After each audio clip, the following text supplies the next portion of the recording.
আমার মনে হয় একদম বিশ্ব জয় করতে পারবে। যেখানে এই কন্টেন্ট তৈরি হয়, কাহিনীচিত্র, সবগুলোই বেশ তরুণ নায়ক নায়িকা নির্ভর। সেখানে আমাদের মধ্যে একটু বয়স্কদের হয়তো জায়গাটা একটু স্ট্রাগলের। সত্যি কথা বলতে কি, আমাদের সিনেমা ইন্ডাস্ট্রি আসলে খুব একটা সংগ্রামের মধ্যে দিয়ে যাচ্ছিল। তারপরে একটা পট পরিবর্তন হয়েছে, সেখানে তো সিনেমা হল, সিনেমা দেখার ব্যাপারটাই অনেক কমে গেছে। এরকম অবস্থার মধ্যে, প্রতিকূলতার মধ্যেও মেকআপ রিলিজ হচ্ছে, আমি এটাকে অত্যন্ত পজিটিভলি দেখি। দর্শক আসবেন, জীবনযাত্রা স্বাভাবিক হবে, ছবি হবে, বিভিন্ন ধরনের ছবি আমাদের এখানে আসবে, এটাই চাওয়া। যেখানে ব্লকবাস্টার সুপারহিট হবে, আবার ভিন্ন ঘরানার ছবি হবে, তাহলে ইন্ডাস্ট্রি দাঁড়াবে বলে আমার মনে হয়। না, ইন্ডাস্ট্রিটা কি বলবো, স্ট্রাগল করছে, এটা খুব, ইন্ডাস্ট্রি দাঁড়িয়ে যাওয়া উচিত ছিল। আমরা কিন্তু আমাদের বাংলাদেশের ছবি দেখেই আমাদের কিশোর অবস্থায়, তারুণ্যে আমরা বাংলাদেশের ছবি দেখেছি, এবং সেগুলো নিয়ে আমরা কিন্তু গর্ব করতাম যে আমাদের ভালো ছবি আছে। আমরা সুতরাং দেখেছি, অসাধারণ ভালো লেগেছিল তখন, সেই সুভাষ দত্ত কবরীর ছবি। তো ইন্ডাস্ট্রি তো বড় হওয়ার কথা ছিল, আরও বেশি অনেক ছবি হওয়ার কথা ছিল। বাট সমস্যা হচ্ছে যে আমাদের শুধু সিনেমা নয়, ফিল্ম নয়, আমাদের টেলিভিশন, আমাদের অন্যান্য অনেক, যেখানে এই কন্টেন্ট তৈরি হয়, কাহিনীচিত্র, সবগুলোই বেশ তরুণ নায়ক নায়িকা নির্ভর।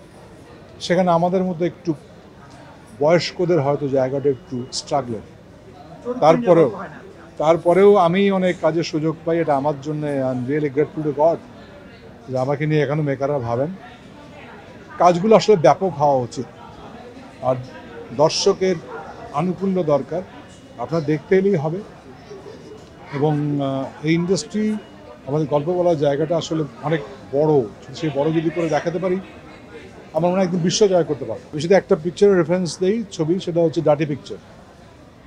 এবং স্ট্রং তামিল ইন্ডাস্ট্রির উপরে অনেকেই বলেছেন যে, আমি নাম বললাম না, একজন মেয়ে, তাকে কীভাবে ইউজ করা হয়েছে, সেটাই গল্পের আধার। কিন্তু এখানে যে সমস্ত অভিনেতা অভিনেত্রীরা কাজ করেছিলেন, তারা কিন্তু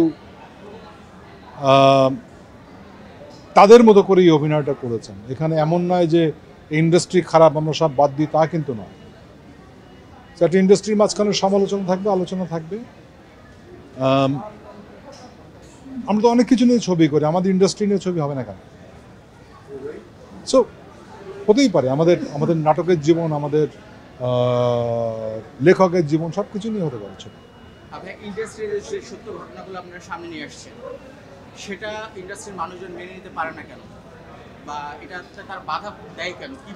আমি জানি না কি সত্য ঘটনা পাবে এখান থেকে। আমি আগেই বলি যে এসব গল্প অনেক কি বলা যায়, মানে বাস্তবের টুকরো অংশ নিয়ে সেটাকে একটু ফুলিয়ে ফাবিয়ে করা হয়, এবং কি বলবো, নাটকীয় করার জন্যে, গল্পটা বলার জন্য অনেক কিছু করা হয়। কিন্তু এখানে পার্সোনালি কোনো কিছু নেওয়ার নাই। আমরা এর আগে দেখতাম গ্রামের চেয়ারম্যান খারাপ, তার মানে কি সব চেয়ারম্যান খারাপ? সে হয়তো রিলিফ চুরি করে কি অন্য কোনো কিছু করে, তার মানে সব চেয়ারম্যান রিলিফ চুরি করে? এই জেনারেল স্টেটমেন্টের মধ্যে না যাওয়াটা ভালো। এই ধরনের গল্প কাহিনীচিত্র হিসেবেই দেখা উচিত, এবং সেইভাবে দেখবেন। এবং আনন্দ আছে কিনা, বিনোদন আছে কিনা, সবচেয়ে বড় কথা কিছু। কেউ না বুঝলেও আমরা আপনার প্রয়োজন বুঝি, আর তাই তো অত্যাধুনিক ফিচার সম্বলিত বিভিন্ন সাইজ আর কালারের 250টিরও বেশি ডিজাইন অপশন নিয়ে ওয়ালটন স্মার্ট ফ্রিজ বোঝে আপনার প্রয়োজন।